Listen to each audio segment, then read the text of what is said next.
Welcome to John Makes Beats, where John makes beats. I'm your host, Geoff, and today we're going to be making a beat with the Roland TR-1000. I'll talk a little bit later about why I let Guitar Center send this over to me, but for right now, let's just jump into it. Now, what is the Roland TR-1000? Well, have you ever heard of an 808 before? If you have, you might have also heard of the Roland TR-808. That's where the 808 comes from. It came from a product, a drum machine. And this is a spiritual successor to the 808, as well as the 909 that came out around the same time. Now, it's got a bunch of other stuff, but alongside it is all of the analogs, well, most of the analog circuits from the 808 and the 909, which is really exciting. So today I thought it would be interesting to make a rhythm with it, and then you can also sample into it. So sample something from my keyboard, and maybe we'll make something nice. Now, I'm by no means an expert on this thing, but even I can figure out that BD stands for bass drum, and if you do this, you'll get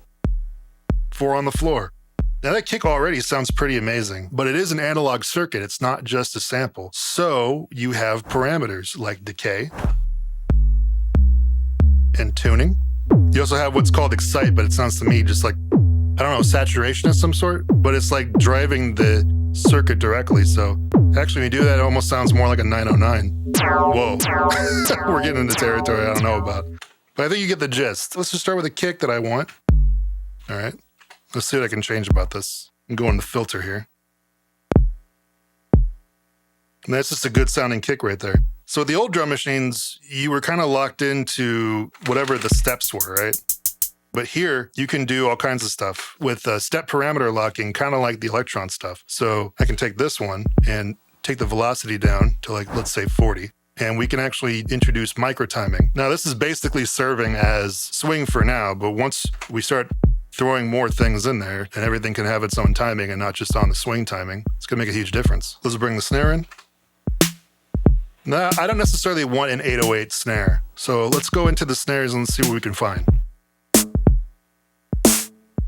There's the 909 snares. Kind of like the 707 snare for this. Now, this isn't going to be the only element of the snare. We're going to layer it. So actually, I want a couple different claps. So we're actually going to layer probably like 3 tracks to make the snare. Let's go in here and let's just bring in the 808 clap. So in order to make this really bounce, we're going to have some of the claps happen before and after the snare.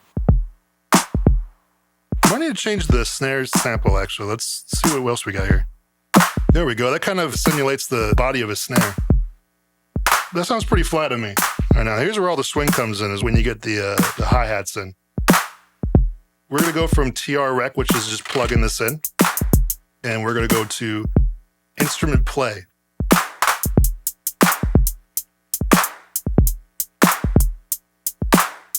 I just want the pattern. And now from here, I can start to edit the velocity of some of these.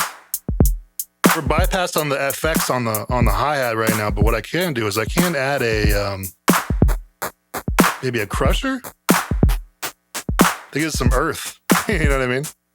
And now we have a reverb and a delay here that we can send things to. So we go to the mixer. Let's send the claps there. Make the delay really tight. We're going to send the bass drum there too, the delay. And I have this like self-oscillating delay almost because it's so short and the feedback's so high, but then I have it super low in the mix. I like stuff like that.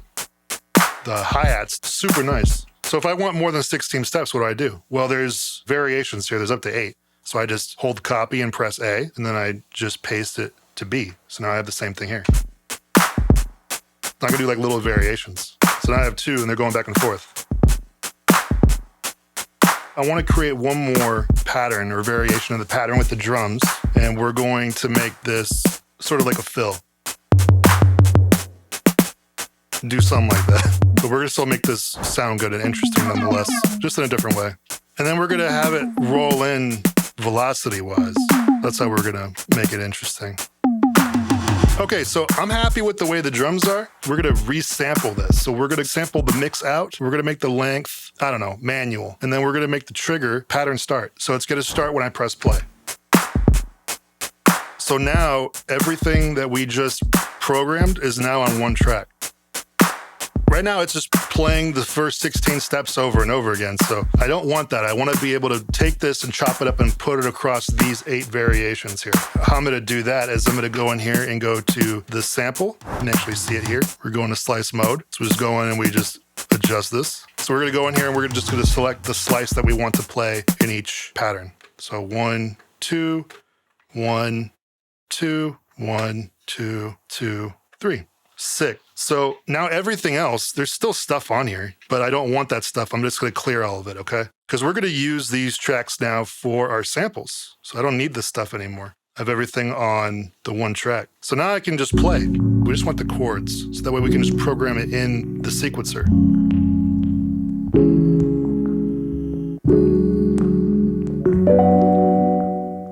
All right, I'm happy with what we recorded. All right, we can see all the chords I made. So this is gonna be our first slice. Got some good chords here.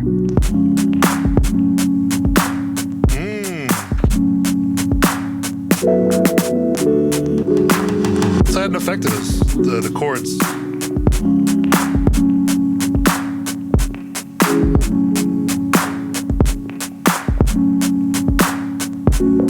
Nice. I can bring a bass line in now.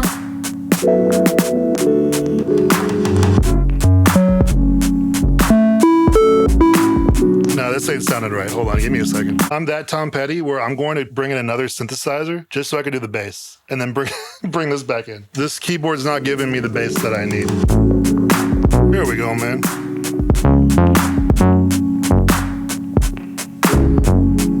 That's fire. All right, we're gonna record that. So we're just gonna do it manually, then we'll line it up later. That's it right there. We're gonna save and assign that to the third to last track, and now on this one, we have the bass.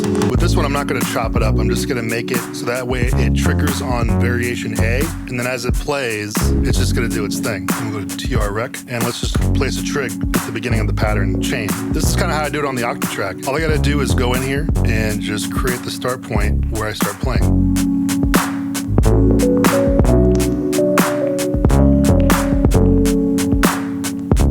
I like that melody, different sound though.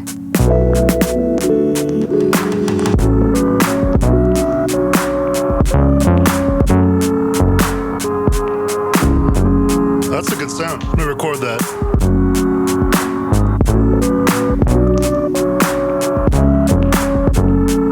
Now we see this here. And I'm gonna do the same thing that I did with the last one. We're just gonna plug it right at the beginning. So, as I mentioned earlier in the video, this unit was sent over to me by Guitar Center. They reached out to me about doing a video like this, and I thought, hey, why not? So we thought it would be agreeable for them to send this unit for me to keep, and in exchange, I would shout them out in the video and also include an affiliate link in the description. So, you know how affiliate links work. If you go in the description of this video and you click on that link and you buy something from Guitar Center, this channel will then receive a portion of the profits of those sales. So, if you were already going to buy something anyway and you don't mind, go ahead and use that link. But let's get back to it. We're actually going to switch back to the Prophet XL because I want some pianos and I want some weird stuff on top of all this. It's kind of fire. We're going to do that.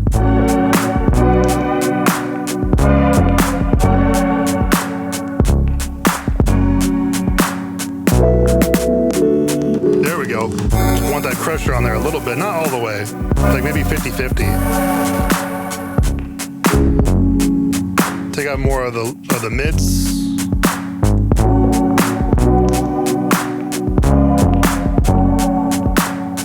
I like that. Let's add something else.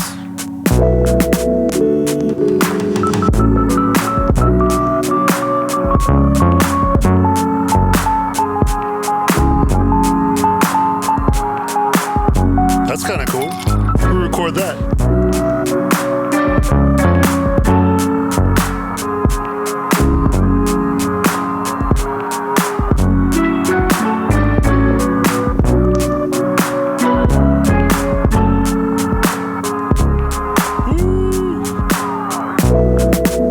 This is nice.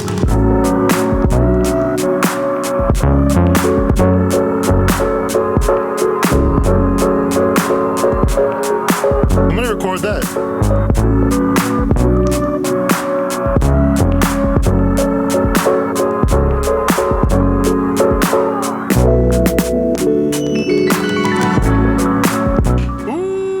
let's record this. I gotta say, this is the first beat I made on this thing, and it's pretty intuitive. But for the way I particularly work with, looping samples and chopping things up, there are a few things that they can add to make it a little bit smoother. But, as far as that being the first thing that I made on this thing, it goes to show you that, once you kind of get your head around the way things are laid out, it's pretty intuitive. But yeah, no, I had a great time with this thing. Well, that's about it for me. Thank you so much for watching. I appreciate it. If you want to hear this beat as well as all the other beats I make on the channel, go ahead and join the Patreon, where you can get access to albums upon albums of stuff at this point. There's a Discord with sample challenges. You can join the live streams where I film all this stuff. But if you don't feel like leaving YouTube, the website, I feel you, which is why we just started YouTube memberships, where you can get access to exclusive videos that only you and patrons will be able to see. Other than that, thank you so much, and I'll see you next time. Peace.